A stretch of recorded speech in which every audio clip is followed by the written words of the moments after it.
What's up, everybody? Casino Fanatic Andy, and today we are heading to the poker capital of the summer, Las Vegas, because it's 2026 World Series Poker, and it is already delivering some absolutely wild stories.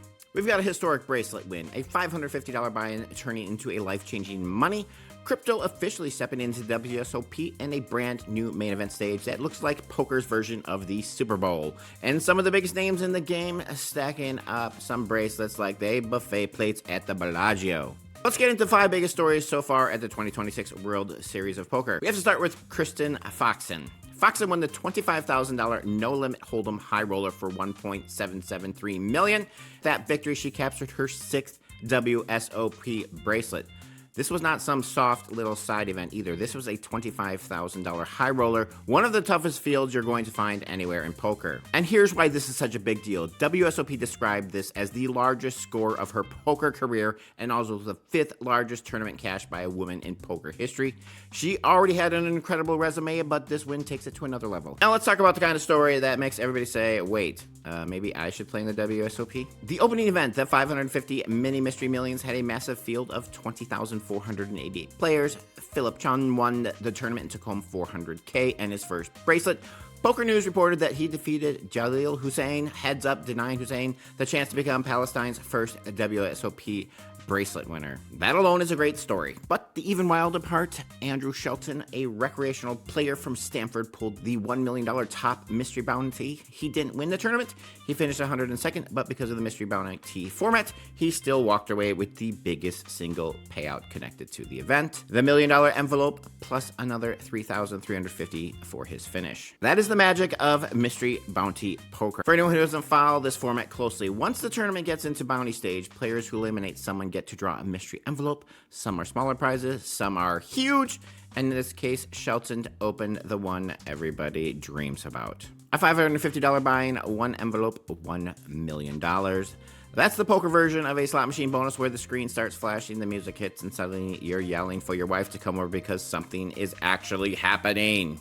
Now, obviously, we have to keep it real. These fields are enormous. Most people are not walking, paying $550 and leaving with $1 million. But as a story, this is what makes the WSOP field different. It's just not the pros. It is not just the high rollers. Sometimes the recreational player gets the life-changing moment as well. This next one is more of a business and technology story, but it could be a big shift for poker. The WSOP announced a partnership with Solana and MoonPay that allows players to buy tournament tickets using Solana. According to the WSOP, this is the first time in WSOP history that players can directly purchase tournament tickets with cryptocurrency, and the Solana-powered payment method has 0 processing fees. That's actually a pretty major move. WSOP also said the partnership will expand the WSOP Paradise in the Bahamas this December, where tournament winners can receive stablecoin settlements on Solana. The idea is faster access to funds, especially for international players who might otherwise deal with banking delays and payment friction.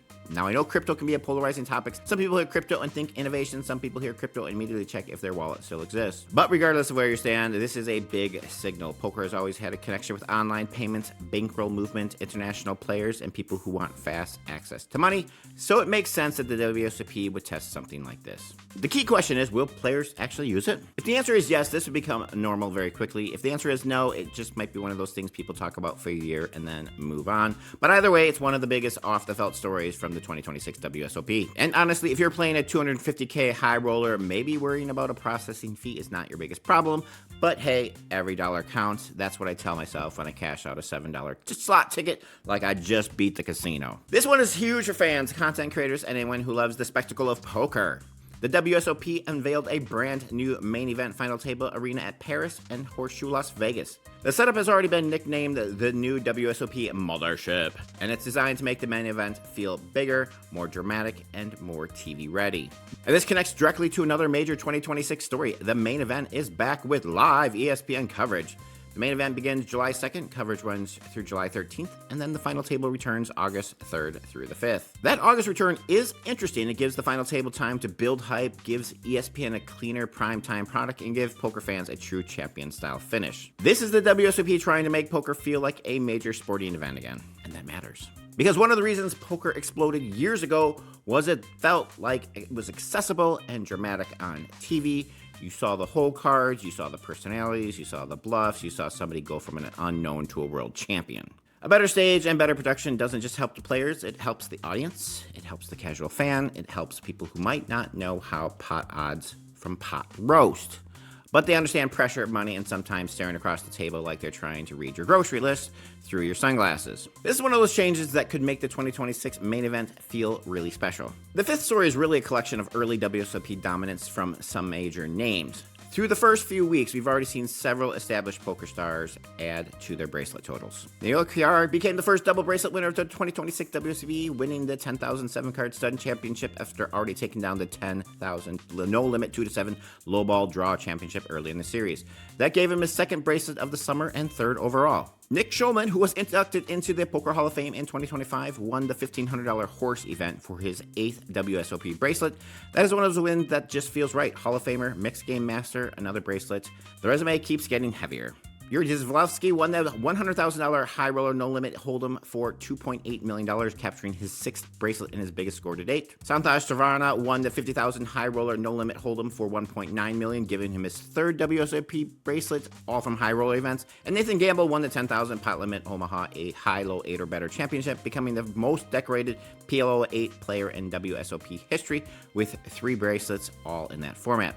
So the theme here is simple. The established crushers are crushing, but every WSOP has a few Cinderella stories, and we already talked about some of those, but the other side of the WSOP is that players in the world show up, play the biggest events, and remind everyone why they are the best. That's what we're seeing early in 2026, and honestly, this is what makes the WSOP fun to follow.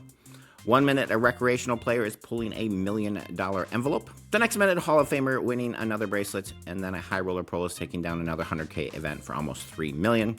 It's poker chaos, but classy poker chaos. So those are my 5 biggest stories so far from the 2026 World Series of Poker in Las Vegas. And the craziest thing, we are not even to the main event yet. That's when the whole poker world really locks in. The amateurs, the pros, the celebrities, the online qualifiers, the dreamers, the content creators, the grinders, the people who satellite in, all firing one bullet, and the people who treat $10,000 like I treat a gas station Diet Coke. The WSOP main event is still the big one. Starts July 2nd, and by August 5th, someone is going to be poker's next world champion. So let me know in the comments, which story is your favorite so far? Are you more impressed by Kristen Foxen's historic win, the $1 million mystery bounty, or the new ESPN main event setup? And if you're playing one WSOP event, would you go for the mystery bounty, the main event, or would you find the lowest buy-in possible and pray to the poker gods? As always, gamble responsibly, play within your limits, and remember, whether it's slots, poker, or video poker, the goal is to have fun and not chase. I'm Casino Fanatic Andy. Thanks for watching, and I'll see you in the next video.